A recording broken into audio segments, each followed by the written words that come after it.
This week, police arrest the man wanted for stabbing a 76-year-old in the subway. You never know when someone is going to approach you like that aggressively. I don't feel safe. And the fight to keep a deadly drug off the city's streets. It's got these really horrific effects on its victims. Right now, Fox 5's Crime in the City. Here are the crimes across the 5 boroughs. We begin this week in Manhattan and the scene of a vicious stabbing at the Herald Square subway station. By day here, as you can see in this busy Herald Square area, it's full of working New Yorkers, shoppers, and tourists. But things change after the sun goes down, especially in the subway system. And last night, police tell us a 76-year-old man was viciously attacked and ended up being hospitalized.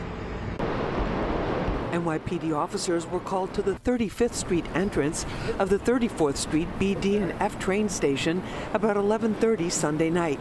Police say a 76-year-old rider was stabbed in his chest as he was exiting the station. Sources say an aggressive panhandler attacked the man when he refused to give up his money.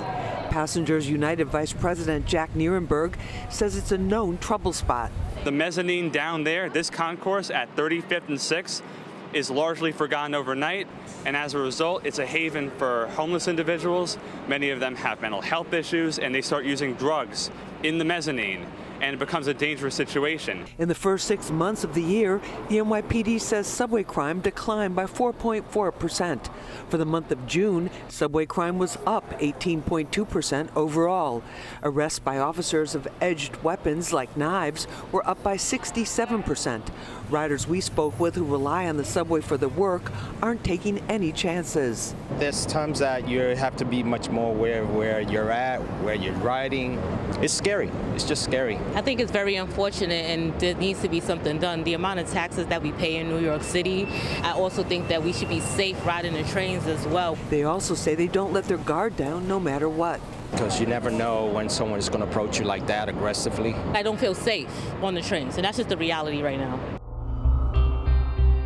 Moving downtown, a new team is looking to tackle homelessness and drug use in the East Village. We first told you about an area in the East Village that's become overrun with homelessness, drug use, and even a makeshift market. That's right. People who live in the area complained, and now a local councilwoman is stepping in by deploying a team of medical and mental health professionals. Fox 5's Arthur Sheehan takes a look at whether this is the right approach to the mess that's been left behind. The homeless people are terrible. Unbelievable. They're ruling our neighborhood. For many, this corridor along East 14th Street at First Avenue is not going to end up in any I Love New York commercials anytime soon. On this day, we saw some of the reasons why. The corridor is consistently the scene of homelessness, drug use, and illegal vendors, which locals tell us are selling items either stolen from stores nearby or pillaged from community fridges in the neighborhood. Safety-wise, yeah, I've had a couple of strange encounters in this sort of area. It's sad to see people without the proper help. There are a lot of people out here who need help, this woman told us, right before this man got aggressive in our face, angry at us for O.J. Simpson's conviction. Earlier this summer, Fox 5 aired a report on the closing of the popular 787 coffee location down this street. The company sent us videos showing why they were forced to shut down. Break-ins became weekly events, as well as harassment of their staff and customers. Now, City Council member Carlina Rivera has partnered with the city, creating a unit called Street Health Outreach and Wellness, or for short, SHOW. Rivera was pictured with one of the SHOW units deployed, consisting of a physician, addiction counselor, social worker, and community health worker.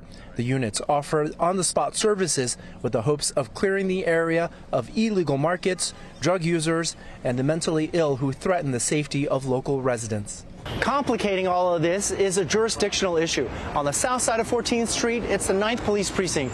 On the north side of it, it's the 13th Precinct. So when the 9th Precinct clears up this street, locals tell us they then move to the northwest side of this corner. We're walking down the street today, we found half a dozen vendors. Residents welcome the mental health unit, but say police should be deployed with them to arrest those engaged in illegal drug use and violent behavior. Absolutely, because you don't want to in any way support that by kind of ignoring it, but you need to take care of both problems or all the problems as much as you can simultaneously. A problem which, from the looks of it today, has not been solved yet.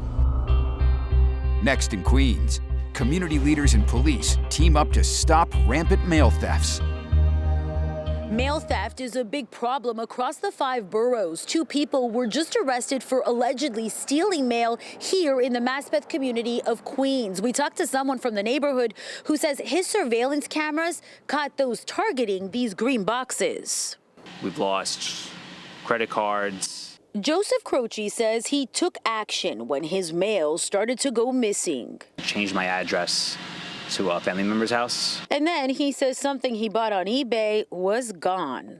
I got so petty over it that I just started surveilling the cameras over and over. He used his home surveillance, he says, to catch them in the act. Bags of mail taken from relay boxes in the neighborhood. The boxes used to store mail for mail carriers.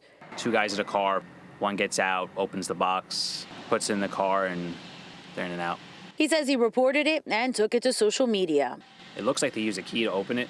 Now, community leaders, the NYPD and the U.S. Postal Inspection Service announcing 2 people have been arrested related to mail theft in this neighborhood, specifically the area of Mount Olivet Crescent and 60th Road in Maspeth. These thieves are getting smarter and they are getting more creative, and now they are heading straight for the Hunter Green boxes. Congresswoman Grace Meng represents the area. She says this year alone there have been more than 600 reported mail theft cases so far just in her congressional district. The crimes range from intruding on personal correspondence to check thefts to eventual identity thefts. In 2017, postal inspectors started to see an increase in mail theft in New York. The U.S. Postal Inspection Service and the NYPD working together to catch those responsible for stealing mail. All my mail goes to that box. Everyone's mail. Something that is very personal to the victims connected to the crimes. The U.S. Postal Service says arrow keys used to unlock guarded mail will be replaced with an electronic locking system to help further address this mail theft issue. On the Upper West Side, a woman is robbed at knife point while walking in Riverside Park. The attack happened back on July 18th inside Riverside Park. The woman was walking alone just before 6 p.m. that day. That's when cops say 2 men came up from behind, displayed the knife, and grabbed her purse. The 2 suspects then took off on a silver 2-wheeled bike or scooter of some kind. That woman wasn't physically hurt, but if you recognize these suspects, call Crime Stoppers. Here's that number, 800-577-TIPS. Then across town, a scooter-riding bandit is wanted for a series of Upper East Side robberies. This morning, police are searching for a suspect on a scooter accused of robbing victims of their headphones on the Upper East Side and Pelham Parkway in the Bronx. Now, investigators say in 4 instances, the male suspect approached the victims while riding a 2-wheel vehicle. They say that he then hit them in the head right before taking off. In 2 of those cases, they say the suspect was able to snatch the victim's headphones. No injuries were reported, but if you have any information, take a look at your screen. Please call Crime Stoppers at 800-577-TIPS. Down in Lower Manhattan, NYPD are looking for the man they say attempted to sexually assault a young boy. Police also need your help in finding the man they say attempted to sexually assault an 11-year-old boy. It happened around 9:30 Monday night inside of a restroom at the Whitehall Street Ferry Terminal. This is in Lower Manhattan. Investigators say the suspect grabbed the victim's waist, told him to pull down his pants.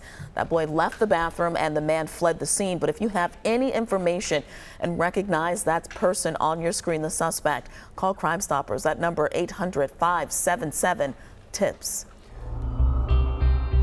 And finally, lawmakers are looking to crack down on a deadly drug spreading throughout the 5 boroughs. It's the deadly drug that provides a cheap high and rots the flesh of those who inject it. And even though it's been in the headlines and the CDC has been warning of the danger, tranq is not considered a controlled substance in New York. But as Fox 5's Ashley Rodriguez shows us, lawmakers are looking to change that. They're like zombies, people stiffly slumped over and stuck somewhere between asleep and unconscious. Today I actually seen a lady laid out. The ambulance was there trying to talk to her and she wasn't really responding. It's well known heroin and fentanyl are causing the drug stupor now commonly seen on the streets.